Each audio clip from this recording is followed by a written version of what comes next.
Okay, during the fall, I like making a lot of soups. And this one's really special to me. I made it for a friend, and she's a truck driver. And I have truck driver friends that I love so much. I've made friends with. They are the awesomest people. Truck drivers, this is kudos to you because you guys are awesome. I love you guys. You bring our goods, and you deserve to get paid big time bucks. And I had just started it, and I decided I don't think I'm going to be going back to it. I'm still going to hold my CDL just in case someone were to invite me. Then I would get on the truck, and if they have their own truck, I can actually drive with them. And that would be kind of cool. But I'm kind of tired, and I got a little tired. I got fatigued, and I don't know if it was because of the COVID. I got really bad COVID twice, and that could have kind of slowed me down. And then also there were some things that happened in the truck, but I don't blame the company because anything could happen. So I just wanted to share that, but I decided I ain't doing it anymore.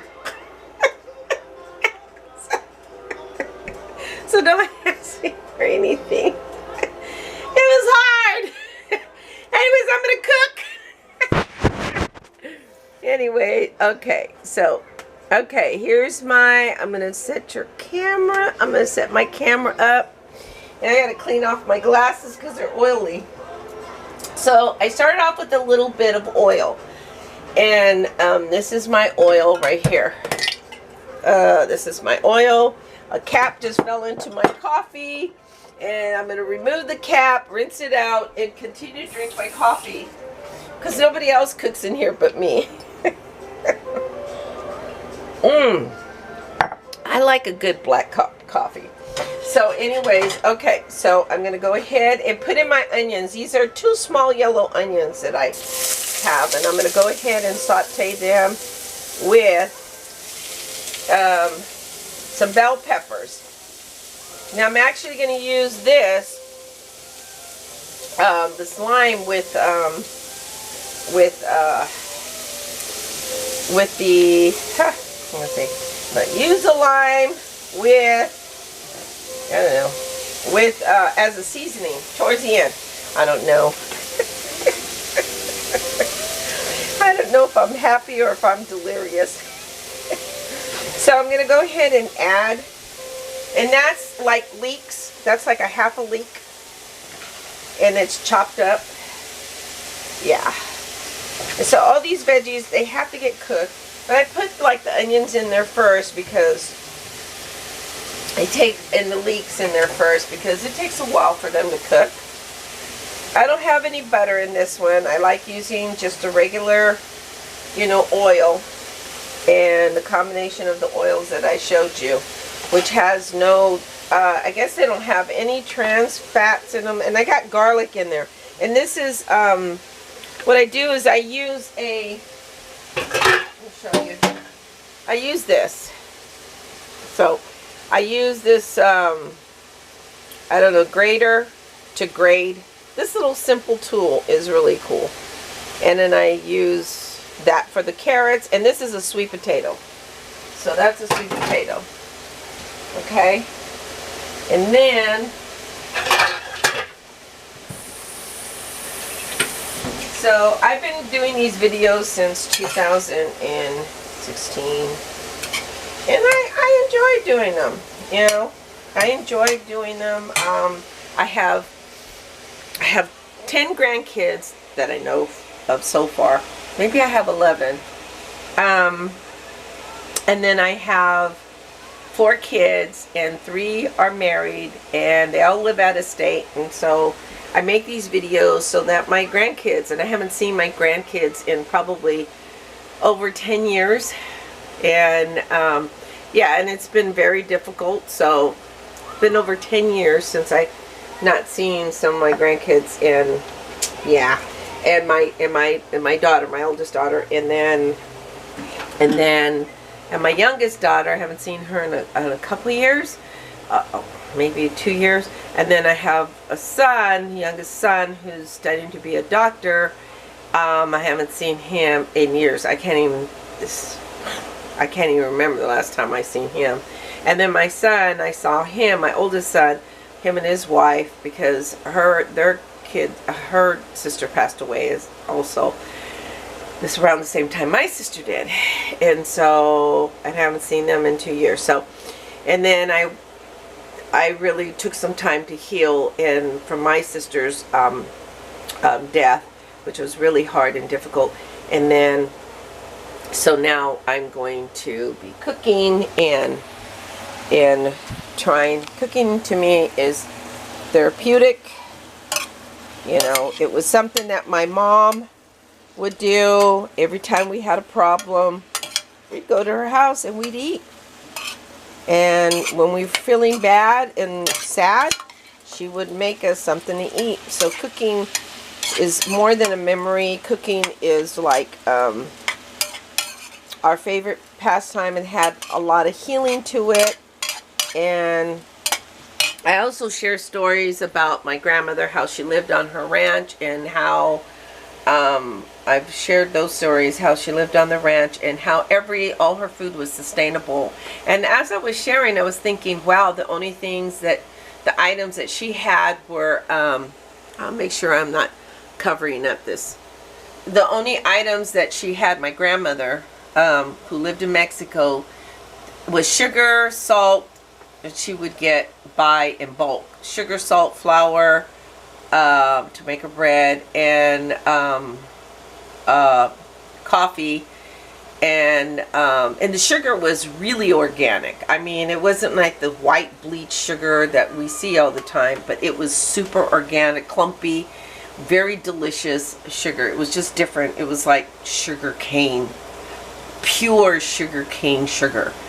And the salt was in rocks, so we'd have to crunch up the rocks of salt to put in our food. And she had her own chickens, she had her own cow for milk. She had I would feed the chickens, and as a kid, and I love feeding the chickens.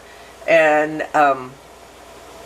she lived, I mean, she had mules, and she had horses and ox to plow the acres of land that they would plow every season to grow the corn. The corn was absolutely delicious. So she basically lived off the land, and it was sustainable, and her main ingredient was corn.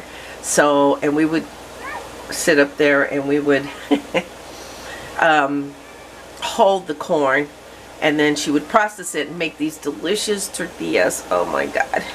And because it's 6,000 feet above sea level, the topography, there's a difference in the food when you change topography. So, and that's why a lot of the foods are different in the West Coast. Like the seafood is different than the East Coast seafood. The seafood in the East Coast seem to be a little bit more sweeter, and the West Coast is a little bit more savory, and because of the water temperatures. So there's a lot of, there's a lot when it comes to culinary, and it would be nice to go to Europe and then Africa and just savor all their foods. Yes, it would be. So these are being sauteed. So this is one of my favorite soups, especially during the fall, and I love making it. See, it's starting to wilt. I didn't even put any salt in it, but I should. And I'm going to go ahead and add the raw and shredded raw. I want to make sure you can see everything that I'm doing. Okay, so I want to make sure this is the carrot, and that's shredded, so that should cook at the same time. Really easy. Oops, I got a little bit of leeks in there. That's okay, because it's all going to be blended. And then this is one small sweet potato. And then I'm going to put all that in there. So you're going to use up most of your time in your prep, in your prepping. That's where you're going to use up most of your time, is in your prepping. So I'm going to move this. I have another one underneath, so I can show you.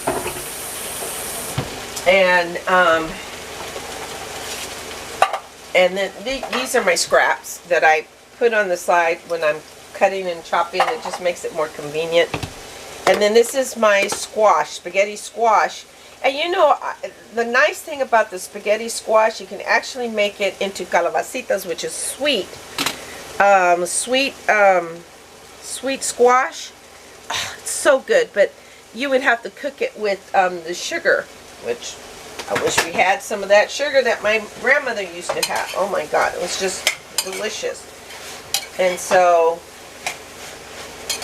this is, yeah, yum. Let's put a little bit of salt in there. I like using the sea salt. You could use a kosher, which kosher is half the salt of, kosher is half the sodium of the sea salt. And I don't know, my grandmother used regular sea salt, I guess, with those rocks of salt. And so I want to make sure this is going to be cooked thoroughly. And then I made this dish, which I'm going to serve today. And it's so good. It's Indonesian. So this is going to be a coconut soup. This is an Indonesian that I got off of Marian Gatsby. And hope I can use her name. But instead of the sausages, I used my own, I copied her technique. But I used, so good. So, and that has a whole score of different flavors, but I added my own little flavors to it. And instead of just having the flavors. So this is also going to have curry. So I have my curry here, which I need to put on my, I'm running out of curry. I love curry. And this is curry. And this is ginger. I put these seasonings. I usually use a fresh ginger, but I didn't have any fresh ginger, which I'm going to do is fresh ginger. I'm writing that down. And then I have turmeric. And then I have some cumin. I like having a little bit of rustic flavor to it. So I like using the seasonings. Where I come from, seasonings count for, because seasonings are also have health benefits in them. Alright, so this is what we're doing here.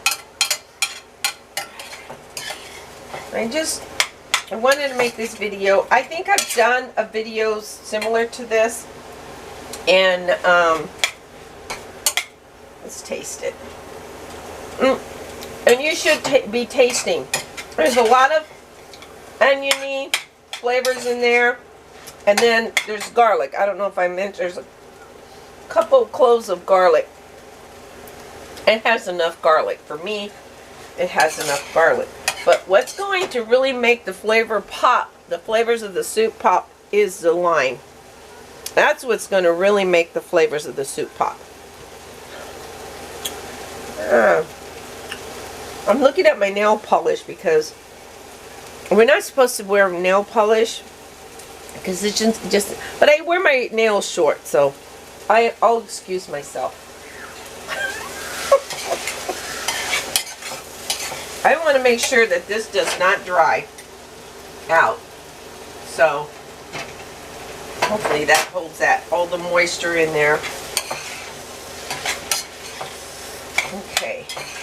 And so when you shred it, if you're going to cream it and you shred it, it's going to cook faster. So I don't have chunks. I have shredded sweet potato and shredded carrot. This is already cooked because I cooked it. So, and I want to make sure that this is thoroughly cooked.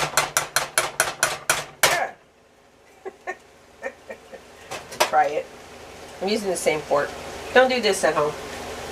Or, I mean, don't do that in a restaurant. I'll show you what it looks like.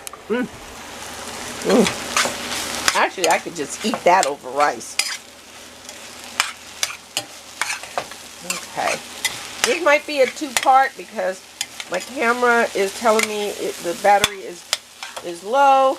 I have a little bit left. And I just want to make sure I show you all the ingredients here. So I'm going to go ahead and add my squash, spaghetti squash. Okay. There you go.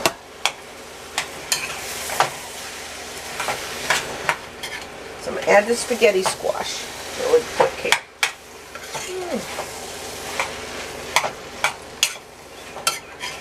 And you can add whatever squash you want.